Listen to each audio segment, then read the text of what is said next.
విజయవాడలో బస్టాండ్ పరిపాలనా భవన సముదాయాన్ని ఏపీ సీఎం చంద్రబాబు ప్రారంభించనున్నారు. బస్టాండ్ లో నిర్మించనున్న సినిమా హాల్స్ కు శంకుస్థాపన చేయబోతున్నారు.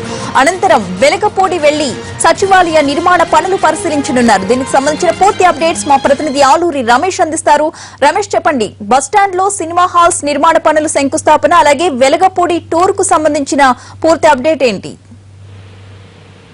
బస్టాండ్ ను అత్యున్నత ప్రమాణాలతో తీర్చిదిద్దాలని కొద్ది రోజులుగా ప్రభుత్వం ప్రయత్నాలు చేస్తా ఉంది. ఇందులో మౌలిక సదుపాయాలను కల్పించి అత్యున్నతమైనటువంటి ఏర్పాట్లను అక్కడ చేశారు. వైఫై నుంచి అన్ని రకాలుగా కూడా బస్టాండ్ ప్రమాణాలను అప్డేట్ చేసే విధంగా అక్కడ నిర్మాణాలు కానీ ఇతరత్ర ఏర్పాట్లు కానీ చేయడం జరిగింది. మరోవైపు ఒక ప్రైవేటు సంస్థ ద్వారా అక్కడ థియేటర్లు కట్టుకునేందుకు కూడా ప్రభుత్వం అనుమతి ఇచ్చింది. ఆ థియేటర్ ఏదైతే 2 స్క్రీన్స్ ఏర్పాటు చేశారో వాటి ఈ రోజు ముఖ్యమంత్రి ప్రారంభించబోతున్నారు. ఒక వినోద కేంద్రంగా, అదేవిధంగా కేవలం బస్ స్టాండ్ అంటే రాకపోకలకే కాకుండా ఒక వినోద కేంద్రంగా దాన్ని కమర్షియల్ సెంటర్ గా కూడా మార్చాలనేది ప్రభుత్వం యొక్క ఆలోచన. అందుకు అనుగుణంగానే ఆర్టీసీ ఉన్నతాధికారులు దానికి అవసరమైనటువంటి ప్రణాళికతో ముందుకు వెళ్తున్నారు. ఈ రోజు అందులో భాగంగా ఏర్పాటు చేసినటువంటి స్క్రీన్స్ ముఖ్యమంత్రి పరిష్కరించబోతున్నారు. ఇక రెండో ప్రోగ్రాం వచ్చేసి వెలగపూడి. ఇప్పటికే సచివాలయ నిర్మాణ పనులు ఎలా ఉన్నాయి అనే దానిపై కొంత ఆసక్తికరమైన ఓవైపు ఉద్యోగులు వచ్చేందుకు తమ ఇబ్బందులను వ్యక్తం చేస్తా ఉన్నారు. ఇక్కడ సరైన వస్తువులు లేవు, రహదారి సౌకర్యం లేదు, ఉండడానికి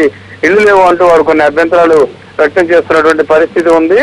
సో ఈ నేపథ్యంలో నిర్మాణాలు వచ్చాయి, వస్తువులు ఎలా ఉన్నాయనే దానిపై ముఖ్యమంత్రి నేరుగా సమీక్ష చేస్తా ఉన్నారు. ఇప్పటికే ఆయన ఒక నెల రోజుల వ్యవధిలోనే 2 సార్లు వెలగపూడి సచివాలయ నిర్మాణ ప్రాంగణాన్ని పరిశీలించారు. అక్కడ జరుగుతున్న నిర్మాణాల తీరుతెన్నులను ఎప్పటికప్పుడు ఆయన తెలుసుకుంటా ఉన్నారు. ఈ రోజు కూడా సీఎం అక్కడ ఉన్నటువంటి లేటెస్ట్ పరిస్థితిని స్వయంగా తెలుసుకునేందుకు కొద్దిసేపట్లో అక్కడికి రాబోతున్నారు. అయితే రమేష్, అక్కడ సౌకర్యాలు ఏర్పాట్లు పూర్తి కాకుండా అమరావతికి పూర్తిగా ఫ్యామిలీతో పాటు షిఫ్ట్ అవ్వలేమో అని ఉద్యోగ సంఘాలు వాదిస్తూ ఉన్నాయి కదా, దీనిపై ప్రభుత్వం ఎలాంటి స్టెప్ తీసుకునే అవకాశం ఉంది? మరికొంత సమయం ఏమైనా పొడిగించే ఛాన్సెస్ ఉన్నాయా? కొంత భిన్నమైన అభిప్రాయాలు వ్యక్తమవుతా ఉన్నాయి.